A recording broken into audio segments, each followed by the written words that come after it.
Everyone, today आज हम लोग जानेंगे एक ऐसी चीज़ जो कि काफ़ी ज़्यादा इंटरेस्टिंग है और आप लोग को जानना चाहिए, जो कि है कोल्ड वॉर के बारे में।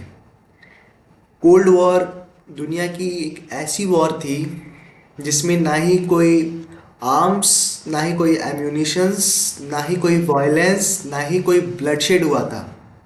ये एक ऐसी वॉर थी जो कि ना ही हथियारों से, ना ही तलवारों से, ना ही तो फाइटिंग से हुआ था, ना ही इसमें लड़ा गया था, ना ही इसमें कोई भी वायलेंस इन्वॉल्व था।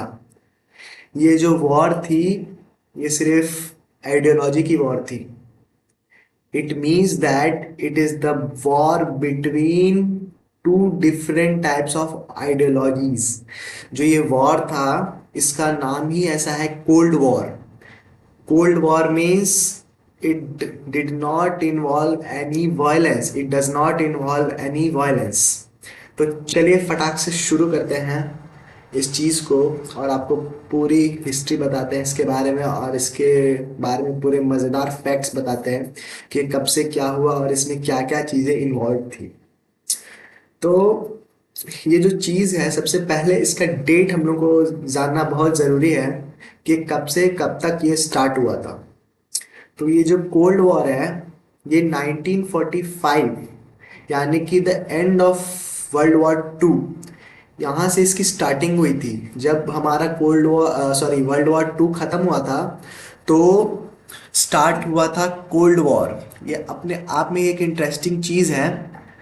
1945 में स्टार्ट हुआ था और ये जाके एंड हुआ था 1991 में।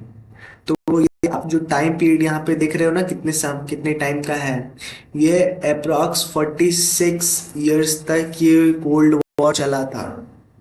तो ये चलिए अब नेक्स्ट चीज है, हम लोग बात करते हैं कि ये किन किन देशों या किन किन जगहों पे हुआ था। तो बेसिकली ये जो कोल्ड वॉर हुआ था, ये डिफरेंट आइडियोलॉजीज पे था। तो जाहिर सी बात है, जब यहाँ पे दो आइडियोलॉजीज इन्वॉल्व हैं, तो यहाँ पे दो बिग नेशंस या दो बड़े बड़े रीजन्स इन्वॉल्व हैं। ये रीजन को हम लोग बेसिकली कहते हैं ईस्टर्न अलायंस और वेस्टर्न अलायंस, जो कि आप कहीं पे सुने भी होंगे या नहीं जानते हो। तो चलिए हम लोग आपको आज बताते हैं। ईस्टर्न अलायंस बेसिकली, ये ईस्टर्न रीजन मतलब कि कंट्री, वर्ल्ड को दो भागों में बांटा गया था कोल्ड वॉर के दौरान, ईस्टर्न अलायंस और वेस्टर्न अलायंस।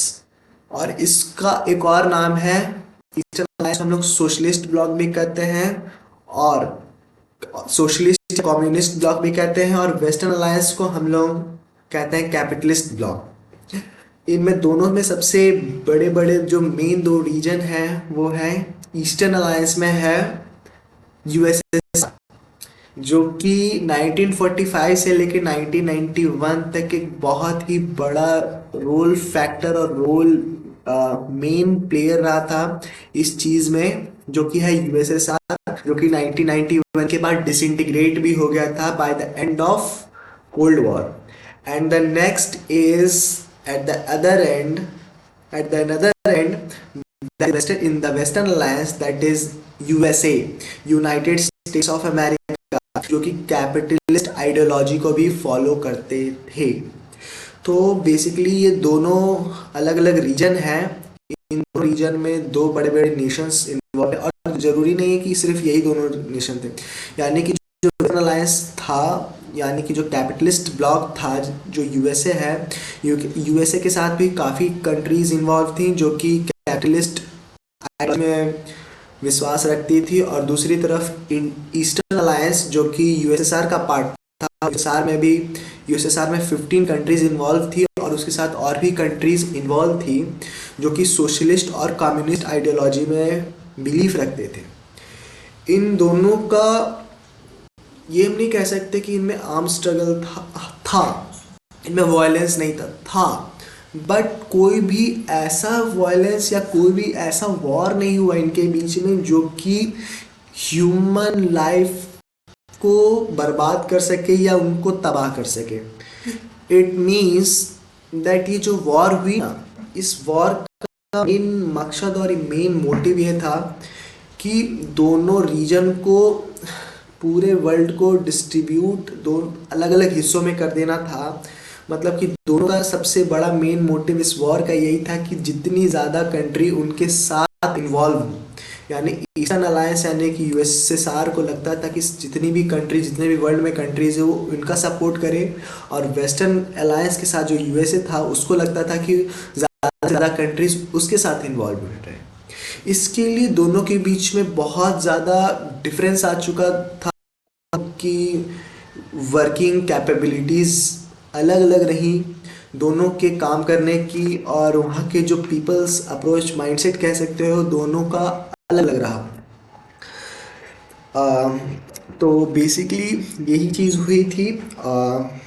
अगर अगर इंडिया का पार्ट देख लें तो इंडिया किस साइड में था, तो मैं आपको बता दूं, इंडिया ने उस टाइम कोई भी साइड को कोई भी साइड में जाने से बिल्कुल भी साफ मना कर दिया था। ना ही वो वेस्टर्न अलायंस में गया था, ना ही वो ईस्टर्न अलायंस में। उन्होंने अपना एक अलग ही मोटिव चलाया जिसका नाम था नॉन अलाइन मूवमेंट, जो कि पंडित जवाहरलाल नेहरू के द्वारा ये कहा भी गया था और निर्देशित भी था कि हम ना ही वेस्टर्न अलायंस में के साथ रहेंगे, ना ही ईस्टर्न अलायंस के साथ। हम नैम फॉलो करेंगे, नॉन अलाइन मूवमेंट।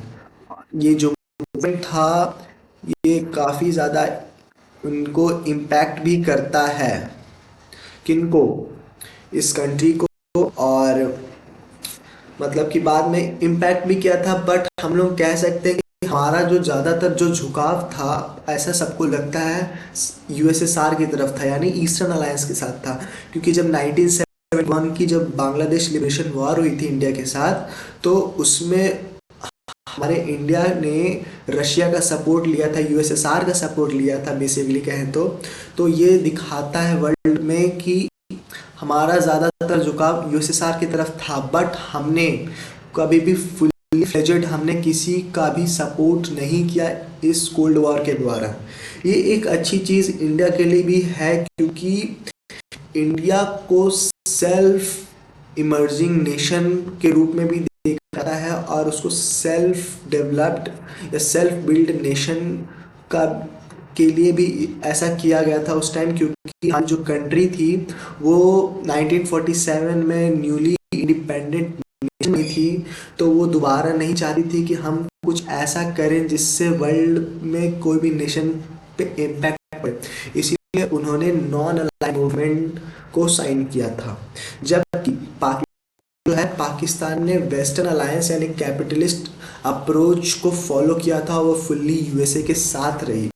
इसीलिए जब आप देखोगे तो जब भी कोई भी वॉर होती है या कुछ भी हमारा कोई भी दुश्मनी छिड़ा, मतलब कुछ भी परेशानी होती है या पाकिस्तान को कोई भी दिक्कत होती है या कोई भी मदद होती है, तो हमेशा उनका अमेरिका यूएसए हमेशा साथ देता है। और जब भी हमें कोई दिक्कत होती है, ऐसा कुछ होता है, तो हम लोग रशिया के पास ज़रूर जाते हैं। तो यही बेसिकली चीज़ है। और अगर मैं कहूँ तो इन दोनों में मेरा क्या अप्रोच है, तो मैं अगर इसको अपने व्यू ऑफ पॉइंट से देखूं तो मेरा कहना है कि I personally believe in western alliance, जो कि काफ़ी हद तक काफ़ी लोगों के लिए सही है, क्योंकि ये ज़्यादातर इफ़िशिएंट है लोगों को एम्पावर करने के लिए। क्योंकि आपने यूएसएसआर का हाल देखा ही होगा, जब वो 1991 में वो डिज़ोल्व हो गया था। जैसे ही यूएसएसआर डिज़ोल्व हुआ, डिसइंटीग्रेट हुआ, जैसे ही कोल्ड वॉर ख़त्म हो गई, और उसका मेन कारण ही था उनकी आइडियोलॉजी, जो सोशलिस्ट और कम्युनिस्ट आइडियोलॉजी वो फॉलो करते थे, वही उनका सबसे मेन कारण बना इस चीज़ को नष्ट करने में।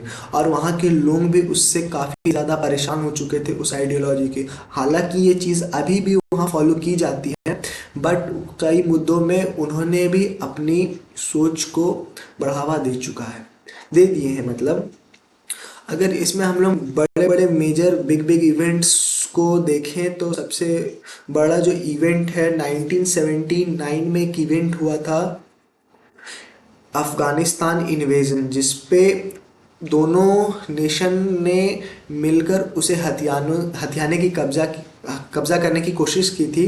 दोनों यूएसएसआर ने भी, जो कि हुआ नहीं था। दोनों कंट्रीज़ का कोई भी उसमें बोलबाला ना रहा, लेकिन अभी देखा जाए तो ज़्यादा यूएसए का इम्पैक्ट वहाँ पे हम कह सकते हैं, लेकिन फिर भी किसी का भी वहाँ पे इम्पैक्ट नहीं है। और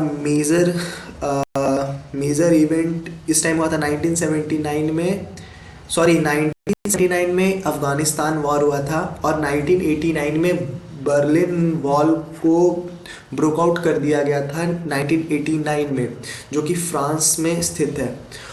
और ये सबसे बड़ा सिंबल और साइन कह सकते हैं कि इन कोल्ड वॉर, और जो कि difference between conflict between two ideologies है, वो ख़त्म हो चुकी है।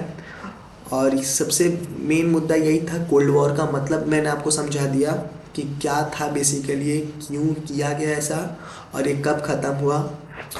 तो चलिए, थैंक यू वेरी मच ये वीडियो देखने के लिए।